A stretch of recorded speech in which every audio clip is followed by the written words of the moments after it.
कक्षा 12 की हिंदी की इस वीडियो में आप सभी का बहुत बहुत स्वागत। विषय हिंदी में आज का हमारा शीर्षक है कैकेयी का अनुताप। माता कैकेयी का जो कष्ट था, जो पीड़ा थी, उसको लिखा है राष्ट्रकवि मैथिली शरण गुप्त ने, जिसके रचनाकार हैं, कवि हैं मैथिली शरण गुप्त। उन्होंने ये शीर्षक लिखा है कैकेयी का अनुताप। द्विवेद युग का प्रसिद्ध महाकाव्य साकेत के 8वें सर्ग से ये शीर्षक लिया गया है। जब माता कैकेयी ने अपने 2 वरदान राजा दशरथ से मांगे थे, एक में भरत को राजगद्दी राज सिंहासन, दूसरे में श्री राम को 14 वर्ष का वनवास। जब राम उस आज्ञा का पालन करते हुए वन को चले जाते हैं और सारी घटना घट जाती है। भरत उस समय अपनी ननिहाल में थे। उसी समय राजा दशरथ की मृत्यु हो जाती है। भरत के आगमन के बाद भरत को यह सब समाचार मिलता है। तब भरत किस तरह से श्री राम को वापस अयोध्या लाने के लिए, उनको राज्य का यह कार्य सौंपने के लिए, राज्य सौंपने के लिए किस तरह से विनय निवेदन करते हैं। भरत किस तरह से श्री राम से मिलने पंचवटी स्थान पर जाते हैं। उनके साथ सारा समाज, तीनों माताएं, उनके गुरु सभी साथ हैं। तो माता कैकेयी का अनुताप, माता कैकेयी किस तरह से अपने इस पीड़ा का वो अनुभव करती हैं, ये शीर्षक दिया हुआ है। भरत किस तरह से मनाने के लिए, अपने भ्रातृ प्रेम से परिपूर्ण होकर श्री राम से भेंट करने के लिए उनके पंचवटी स्थित आश्रम में पहुँचे और रात्रि में वहाँ किस तरह से सभा बैठी हुई है, ये सुंदर वर्णन इन पंक्तियों में किया गया है। क्या लिखा कवि मैथिली शरण गुप्त ने? तदंतर बैठी सभा उटज के आगे, नीले वितान के तले दीप बहुत जागे, टकटकी लगाए नैन सुरों के थे वे, परिणामोत्सुक भयातुरों के थे वे। कवि मैथिली शरण गुप्त ने लिखा है कि तदंतर माने इसके पश्चात, बाद में बैठी सभा, एक सभा बैठी हुई है। उटज माने पर्णकुटी होता है। उनकी जो पंचवटी नामक स्थान पर जो घास फूस की जो कुटिया बनी हुई है, उसके आगे एक सभा बैठी हुई है। कैसा प्रतीत होता है वहाँ का वातावरण, कैसा दिखाई देता है?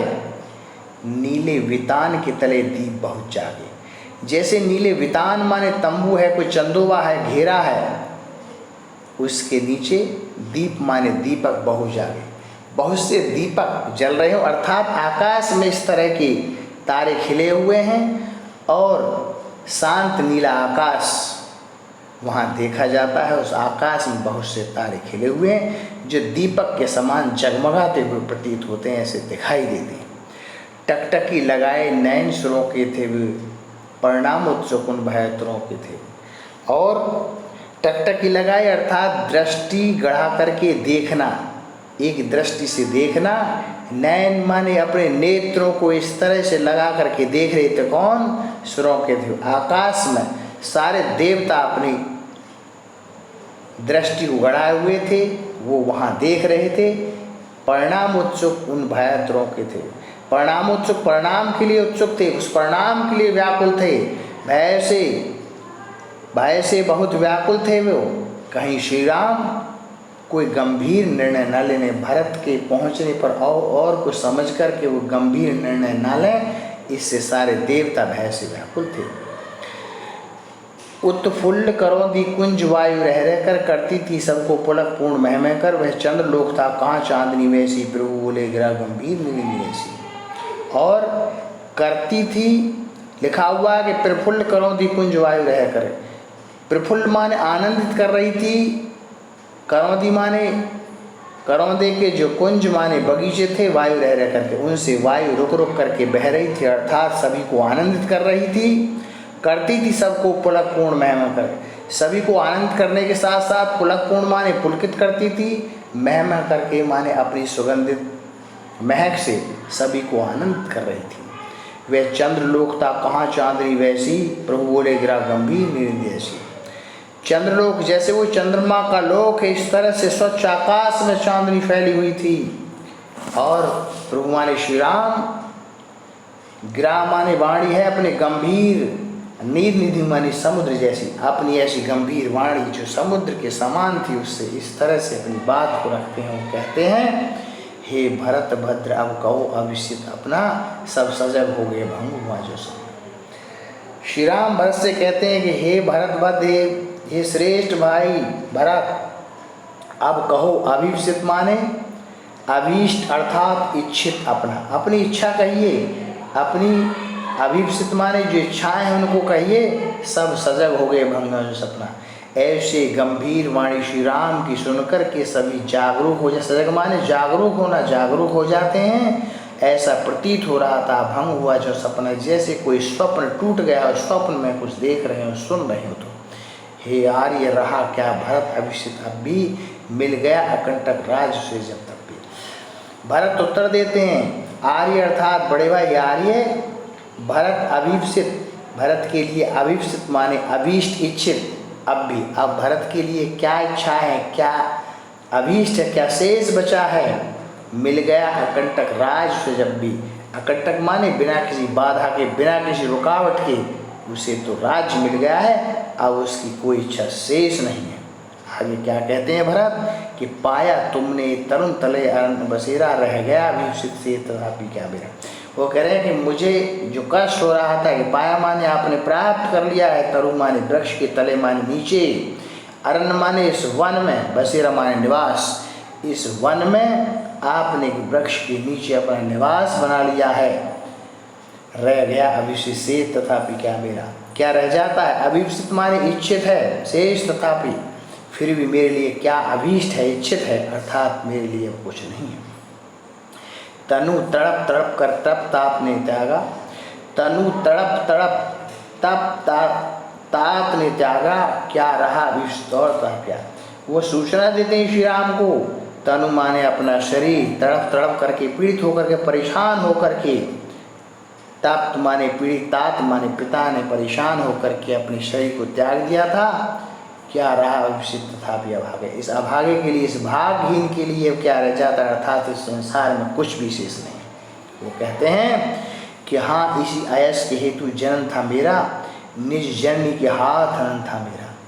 वो अपनी माता के बारे में बताते हैं कि इस आयस माने अपयस के, हेतु माने लिए, जन्म माने जन्म था मेरा, मेरा इस संसार में जो जन्म था इसी अपयस के लिए हुआ था।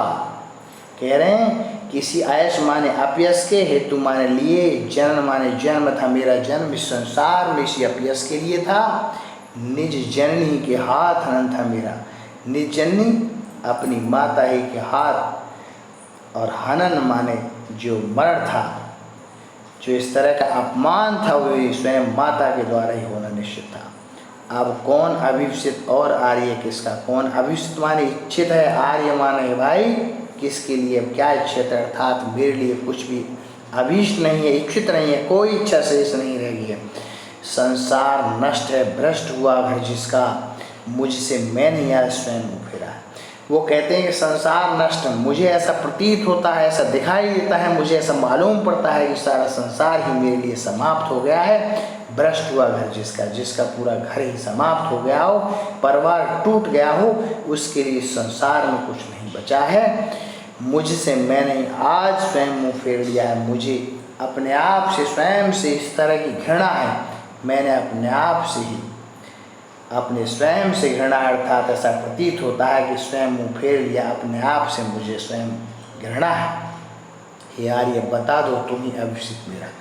हे भाई अब स्वयं ही बताएं, आप ही बताएं, अभिषित माने अभीष्ट है, इच्छित है मेरा, मेरे लिए क्या इच्छा शेष है, अर्थात आप ही ये बता दीजिए। प्रभु ने भाई को पकड़ हृदय पर खींचा, रोदन जल से विरोध उन्हें फिर खींचा। प्रभु माने श्री राम ने भाई अर्थात भरत को पकड़ करके हृदय पर खींचा, अपने हृदय से लगा लिया, गले लगा लिया। भरत को पकड़ करके श्री राम गले से लगा लेते हैं, अपने हृदय से लगा लेते हैं। रोदन जल से सैवरोद उन्हें फिर खींचा। रोदन माने आँखों से आंसू निकल रहे हैं, रोने लगते हैं, ऐसी जलधारा उनके नेत्रों से बह रही है जो आनंद होकर फिर सींचा। जैसे आनंद होकर के सींच दिया, अर्थात उनके नेत्रों से इस तरह से अश्रुधारा बह रही है। उसके आयस की थाह मिलेगी किसको, उसके आशय की थाह मिलेगी किसको, जनकर जननी जान नहीं पाई जिसको। आयस माने भरत का जो यश था, थाह माने उसकी गहराई, अर्थात उसके बारे में किसको पता है, अर्थात भरत के यश के बारे में, भरत की अच्छाई के बारे में, भरत की श्रेष्ठता के बारे में किसी को पता नहीं है। जनकर जननी भी जान न पाई जिसको, जिसके बारे में, जिसके स्वभाव को जननी भी, उनकी माता अर्थात कैकेयी भी जन्म दे करके उनके बारे में नहीं जान सकी। यह सच है लौट चलो तुम घर को, चौके सब सुनकर अटल कैकेयी स्वर को सबने रानी को अचानक देखा। और स्वयं माता कैकेयी श्री राम को संबोधित कहती हैं, सच है लौट चलो घर को। श्री राम से माता कैकेयी विनय करती है, विनती करती हैं, निवेदन करती हैं कि आप अपने आवास को, घर को लौट करके चलिए, अयोध्या को आपको चलना है। चौके सब सुनकर अटल कैकेयी सुनकर, अटल ऐसे अडिग विचार माता कैकेयी के सुनकर सभी चौंक उठते हैं, अचंभित होते हैं, अचरज में पड़ जाते हैं, आश्चर्य में पड़ जाते हैं। सब ने रानी को अचानक देखा, सबकी दृष्टि माता कैकेयी की ओर जाती है। माता कैकेयी की ओर सभी विचार करने लगते हैं, देखने लगते हैं। तो माता कैकेयी का जो अनुताप था, जो कष्ट था, जो पीड़ा थी, उनके हृदय की जो पीड़ा थी, वो किस तरह से व्यक्त किया गया है, ये इसमें कहा गया है। राष्ट्र कवि मैथिली शरण गुप्त ने कैकेयी की मन की जो पीड़ा है और भरत का श्री राम के प्रति जो स्नेह है, जो लगाव है, प्रेम है, उसका सुंदर वर्णन किया गया है। काव्य का सौंदर्य, भाषा, साहित्य खड़ी बोली है। अलंकार, रूपक, उपमा, अलंकार, अनुप्रास की छटा प्रत्येक अवतरण में हमें दिखाई देती है। रस शांत, छंद सवैया, गुण प्रसाद। आज के लिए इतना ही, धन्यवाद।